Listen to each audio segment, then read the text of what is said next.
ভারত বাংলাদেশ সীমান্তে অনুপ্রবেশ এবং পাচার চক্রের দৌরাত্ম্য রুখতে ফের সক্রিয় হয়ে উঠেছে সীমান্তরক্ষী বাহিনী বিএসএফ। একের পর এক বাংলাদেশি নাগরিক গ্রেপ্তারের ঘটনার ইতিমধ্যেই ঘটে চলেছে। আর ঘটনার মধ্যে ফের বৃহস্পতিবার 5ই ফেব্রুয়ারি গভীর রাতে সীমান্ত এলাকায় অভিযান চালিয়ে আরও এক বাংলাদেশি নাগরিককে গ্রেপ্তার করল বিএসএফ। এই ঘটনাকে কেন্দ্র করে সীমান্ত নিরাপত্তা নিয়ে নতুন করে আলোচনা শুরু হয়েছে প্রশাসনিক এবং নিরাপত্তা মহলে। বিএসএফ সূত্রে জানা গিয়েছে, বৃহস্পতিবার গভীর রাতে নিয়মিত টহলদারির সময় সন্দেহজনকভাবে এক ব্যক্তিকে সীমান্তবর্তী চর পিরোজপুর এলাকায় ঘোরাফেরা করতে দেখা যায়। সন্দেহ হওয়ায় বিএসএফ জওয়ানরা তাকে আটক করে জিজ্ঞাসাবাদ করে। তবে ওই ব্যক্তি কোনো বৈধ কাগজপত্র বা পরিচয়পত্র দেখাতে পারেনি, এমনটাই খবর। পরবর্তীতে জিজ্ঞাসাবাদে ওই ব্যক্তি স্বীকার করে নেয় যে সে অবৈধভাবে সীমান্ত পেরিয়ে ভারতে প্রবেশ করেছে। বিএসএফ সূত্রে আরও জানা গিয়েছে, ধৃত ব্যক্তির নাম শরীফ শেখ। তার বাড়ি বাংলাদেশের চাঁপাই নবাবগঞ্জ জেলার জগন্নাথপুর এলাকায়। প্রাথমিক জিজ্ঞাসাবাদে শরীফ শেখ জানিয়েছে, কোনো বৈধ পাসপোর্ট বা ভিসা ছাড়াই সে সীমান্ত অতিক্রম করে ভারতের ভূখণ্ডে প্রবেশ করে। বিএসএফ জওয়ানদের কাছে তার কথাবার্তা এবং গতিবিধি অত্যন্ত সন্দেহজনক বলে মনে হওয়ায় তাকে আটক করা হয়। পরবর্তীতে নিয়ম মেনে ধৃত বাংলাদেশি নাগরিককে রঘুনাথগঞ্জ থানার পুলিশের হাতে তুলে দেওয়া হয়। রঘুনাথগঞ্জ থানার পুলিশ সূত্রে জানা গিয়েছে, ধৃতের বিরুদ্ধে অনুপ্রবেশ সংক্রান্ত একাধিক ধারায় মামলা রুজু করা হয়েছে। শুক্রবার শরীফ শেখকে জঙ্গিপুর মহকুমা আদালতে তোলা হয়। আদালতের কাছে পুলিশের পক্ষ থেকে জানানো হয়েছে, দ্রুত কী উদ্দেশ্যে সীমান্ত পার করেছিল, তার সঙ্গে কোনো পাচার চক্রের যোগসূত্র রয়েছে কিনা সেই সমস্ত বিষয় খতিয়ে দেখার জন্য পুলিশ হেফাজতে জিজ্ঞাসাবাদ করার প্রয়োজন রয়েছে। পুলিশ এবং বিএসএফ ইতিমধ্যে দুপক্ষের জিজ্ঞাসাবাদের অনুমান যে গরু পাচারের উদ্দেশ্যে শরীফ শেখ অবৈধভাবে সীমান্ত পেরিয়ে ভারতে প্রবেশ করেছিল। যদিও তদন্ত শেষ না হওয়া পর্যন্ত এই বিষয়ে চূড়ান্তভাবে কিছু বলা সম্ভব নয় বলে জানিয়েছে প্রশাসন। এই নিয়ে ধৃত বাংলাদেশি নাগরিক শরীফ শেখ কি বলছেন শুনবো। কি হয়েছিল, কেন কেন ধরে নিয়ে গেল? কোথায় তুমি কোনতে কি করতে এসেছিলে? গরু পার করতে কোথায় ধরলো? কোথায় হয়েছিল? কোথায়? জি স্যার, কোথায় ধরা পড়েছে তুমি? ভাটো মালদা, কোথায় বাড়ি? বাংলাদেশ। কোথায় বাংলাদেশ? কোথায়? জি স্যার, কোথায়? বাংলাদেশ। বাংলাদেশে কোথায়, কোন গ্রাম? নামে জগন্নাথপুর চাইরুসি গ্রাম। প্রথম প্রথম উল্লেখযোগ্যভাবে বিগত কয়েক মাস ধরে সীমান্তবর্তী এলাকাগুলিতে অনুপ্রবেশ এবং পাচারের ঘটনা বৃদ্ধি পেয়েছে বলে দাবি স্থানীয়দের। কখনো গরু পাচার, কখনো মাদক, আবার কখনো অবৈধ অনুপ্রবেশ। প্রতিনিয়তই নতুন নতুন কৌশল অবস্থান করছে পাচারকারীরা। বিএসএফ সূত্রে খবর, গত কয়েকদিনে এই এলাকায় প্রায় 13 জন বাংলাদেশি নাগরিককে গ্রেপ্তার করা হয়েছে। কখনো বিএসএফ এর অভিযানে, কখনো বা রাজ্য পুলিশের সঙ্গে যৌথ অভিযানে এই সাফল্য এসেছে। বৃহস্পতিবার রাতের এই অভিযানে আরও এক বাংলাদেশি নাগরিক গ্রেপ্তার হওয়ায় সীমান্ত নিরাপত্তা নিয়ে প্রশাসনের উদ্বেগ আরও বেড়েছে। চর পিরোজপুর এলাকায় দীর্ঘদিন ধরেই সীমান্তরক্ষী বাহিনী নজরে রয়েছে। নদী, চর এবং জঙ্গলে ঘেরা, ঘন জঙ্গলে ঘেরা, তাই এই এলাকা পাচারকারীদের কাছে তুলনামূলক সুবিধাজনক। বর্ষাকালে নদীর জলস্তর বেড়ে গেলে অনেক ক্ষেত্রেই সীমান্তের কাঁটাতার বা নজরদারি এড়িয়ে অনুপ্রবেশের চেষ্টা চালানো হয় বলে অভিযোগ। স্থানীয় বাসিন্দাদের দাবি, গভীর রাতে গ্রামের মধ্যে সীমান্ত এলাকা থেকে কয়েকজন লোক সন্দেহজনকভাবে আনাগোনা করছিল, আর তারপরেই তাদেরকে নজরে নিয়ে আসা হয়। এই নিয়ে আমাদের কালিক সব্যসাচীর রিপোর্ট দেখাবো। আবারও এক বাংলাদেশি যুবককে গ্রেপ্তার করলো বিএসএফ।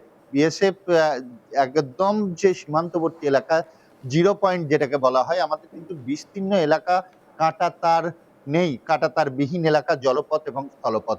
এই চর পিরোজপুর এলাকাতেই প্রত্যেকটা মুহূর্তই বিএসএফ টহলদারি চালায় ভারত বাংলাদেশ সীমান্তবর্তী এলাকায়। সেই এলাকাতেই টহলদারি চালানোর সময় রাত্রে বেলাতে একটি গতিবিধি লক্ষ্য করে বিএসএফ। আর সেই গতিবিধি লক্ষ্য করেই যখন বিএসএফ এগিয়ে যায়, এগিয়ে যেতেই এক যুবককে গ্রেপ্তার করতে সক্ষম হয় পুলিশ।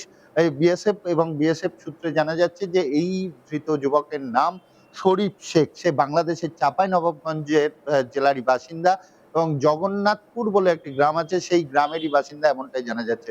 এই শরীফ শেখকে বিএসএফ প্রথমে তাকে আটক করে জিজ্ঞাসাবাদ করে এবং সে বাংলাদেশি সে কথা যখন স্বীকার করে নেয়, তারপরেই তাকে নিয়ে আসা হয় রঘুনাথগঞ্জ থানায়। রঘুনাথগঞ্জ থানার হাতে তুলে দেয় বিএসএফ একে তারপরে জঙ্গিপুর মহকুমা আদালতের মধ্য দিয়ে তাকে জেলে পাঠানো হয়। তবে এই প্রতিনিয়তই বাংলাদেশি গ্রেপ্তারের ঘটনা যেভাবে প্রকাশ্যে আসছে, তাতে কিন্তু বলাই যেতে পারে যে পাচারকারীরা প্রত্যেকটা মুহূর্তই সক্রিয় ভূমিকা পালন করছে এবং মুর্শিদাবাদের এটাকে বলাই যেতে পারে একদম করিডোর। আমাদের ভারত বাংলাদেশ সীমান্তবর্তী এলাকার জঙ্গিপুর পুলিশ জেলার যে বিস্তীর্ণ এলাকা আছে, সেই বিস্তীর্ণ এলাকা কিন্তু পুরোপুরি কাঁটাতার বিহীন, কোনো রকম কাঁটাতার নেই, জলপথেও নেই কোনো সীমানা, স্থলপথেও কোনো কাঁটাতার দিয়ে সীমানা বাঁধা নেই। একমাত্র একটি নোম্যান্স ল্যান্ডের গম্বুজ যেটাকে বলা যেতে পারে বা পিলার বলা যেতে পারে, সেই পিলার আছে যার এক প্রান্তে লেখা আছে বাংলাদেশ, অপর প্রান্তে লেখা আছে ভারতবর্ষ। এইটা দিয়েই কিন্তু বিভক্ত করা আছে। এই পুরো ওপেন জায়গা দিয়ে কিন্তু প্রত্যেকটা মুহূর্ত বিএসএফ যেমন টহলদারি চালায়, তেমনি রাজ্য পুলিশও এই সকল এলাকাগুলিতে কিন্তু টহলদারি চালায়। কিন্তু এই রাতের অন্ধকারে এই পাচারকারীরা কিন্তু প্রত্যেকটা মুহূর্তই যে এই এলাকা দিয়েই ভিতরে ঢুকে পড়ছে সেটা কিন্তু প্রকাশ্যে আসছে বারবার। কারণ এখনো পর্যন্ত যেটুকুটা জানা যাচ্ছে, প্রায় 12 থেকে 13 জন বাংলাদেশিকেই কিন্তু গ্রেপ্তার করেছে বিগত 1 থেকে 1.5 মাসের মধ্যেই পুলিশ এবং বিএসএফ। এবং দুজনের মৃত্যুর ঘটনাও ঘটেছে, দুটি বাংলাদেশি ব্যক্তির মৃত্যুর ঘটনাও ঘটেছে, সেই খবরও কিন্তু আমরা তুলে ধরেছি। তবে পাচার চক্র যে সক্রিয় ভূমিকায় আসার চেষ্টা করছে প্রত্যেকটা মুহূর্ত, এটা এই থেকেই কিন্তু বোঝা যায়। তবে পুলিশি নজরদারি এবং বিএসএফ এর যে নজরদারি, সেই নজরদারির কারণেই কিন্তু প্রত্যেকটা মুহূর্তে এই বাংলাদেশিরা গ্রেপ্তার হচ্ছে। তবে টাকার বিনিময়ে এরা আসছে এবং মোটা টাকার লোভ দেখতে পেয়ে কিন্তু তারা আসছে। কারণ আমরা বাংলাদেশি যারা ধরা পড়ছেন তাদের সাথে আমরা কথাবার্তাও বলেছিলাম, তাদেরকে জিজ্ঞাসা করেছিলাম যে তারা কিরকম পারিশ্রমিক পায়। তারা কিন্তু জানিয়েছে যে এক জোড়া গরু তারা যদি পার করে দিতে পারে, ভারত ভূখণ্ড থেকে বাংলাদেশের মাটিতে তারা যদি ঢুকিয়ে দিতে পারে, তাহলেই তারা 15-30 হাজার টাকা নগদ পেয়ে যাবে, যেটা এক রাতে ইনকাম করতে পারা প্রায় অসম্ভব। আর সেই কারণের জন্যই কিন্তু এরা প্রত্যেকটা মুহূর্ত বাংলাদেশ থেকে ভারত ভূখণ্ডে ঢুকে পড়ছে এবং ভারত ভূখণ্ডের যে দালাল চক্র, যে পাচারকারী, যে পাচার চক্র, তাদের কাছ থেকে তারা গরু হস্তান্তর করছে এবং সেই গরু নিয়েই আবারও পদ্মা সাঁতরে তারা কিন্তু বাংলাদেশে চলে যাচ্ছে। এই ঘটনা প্রতিনিয়ত ঘটছে বা ঘটানোর চেষ্টা চালানো হচ্ছে বলেই কিন্তু এই বিপুল পরিমাণে বাংলাদেশি ব্যক্তিদের ধরা পড়ার ঘটনা প্রকাশ্যে আসছে। যে পুলিশ যেমন কড়া ভাষায় বলে দিচ্ছে যে কোনোভাবেই সীমান্ত এলাকায় পাচার চক্র চলতে দেয়া যাবে না, আর সেই রকমই কিন্তু বিএসএফ এরও কড়া নজরদারি চলছে। তবে বেশ কিছু ক্ষেত্রে আমরা দেখেছিলাম বিএসএফ এর চোখ এড়িয়ে শহরে প্রবেশ করে গিয়েছে, তারপরে পুলিশ খোঁজ পেয়ে তাদেরকে ধরেছে।